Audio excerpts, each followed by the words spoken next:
The cuffs clicked shut before I could take off my shoes. Gravel dug into my knees. Lights, too bright, too fast, flashed red against my front door. I told them my name. I told them it was my house.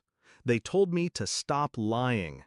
The officer with the shaved head barked something about breaking and entering. I stared past him. Past the gun, the badge, the house I'd built with my hands. The porch light was on. That was wrong. I never left it on. Curtains drawn. Also wrong. She liked them open at night. Then, a shadow moved behind the glass.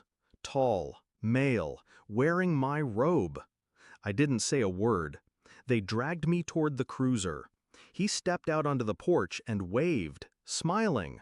She followed, barefoot, in silk. She didn't look surprised. She didn't look at me. I left for work in Singapore 6 months ago. Long contract, higher pay. We agreed. She cried at the airport, clung to me like she'd miss me too much. Apparently she didn't. When I asked for updates on the house, she said everything was fine. When I asked about the neighbors, she said it was quiet. When I asked about him, she said I was paranoid. I wasn't. I'd seen the way her phone lit up with his name, the way she'd changed the subject when I asked who Derek was. I wanted to believe she was bored, not broken, lonely, not lost.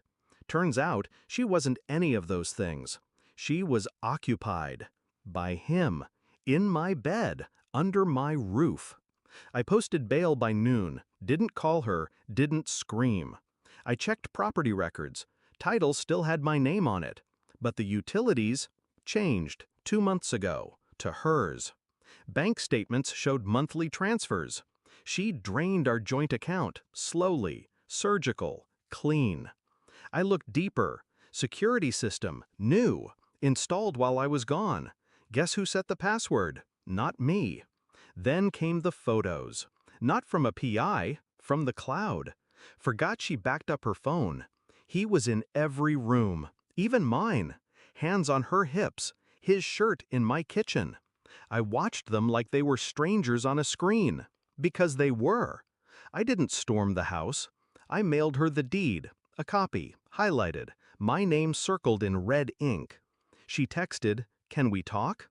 I said, "Come alone." She arrived at the cafe like a widow in mourning, all black, sunglasses. Not a trace of guilt, just theater. I slid the envelope across the table. Inside, photos, account logs, dates, texts. Her hands shook. She didn't speak.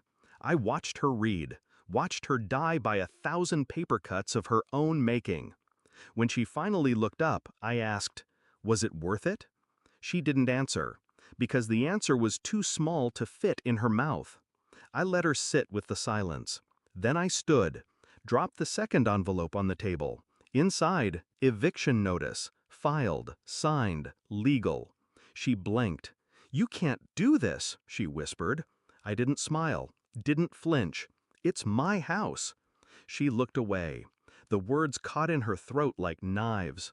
I leaned in, voice low, controlled. "You didn't just cheat on me. You tried to erase me." I walked away. Not fast, not slow, just done. And when I looked back through the cafe window, she was still sitting there, holding papers like they were pieces of a life she'd broken without thinking it could break her back.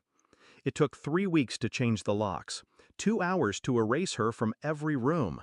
I repainted the bedroom, sold the bed, kept the robe, burned the photos. She didn't fight the eviction, didn't even show up in court. Cowards rarely do. I sleep well now, not because I won, because I saw everything I needed to, and survived it. There's a stillness that comes when you stop loving someone who never existed.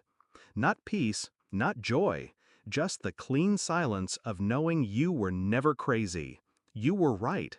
She was just good at pretending you weren't.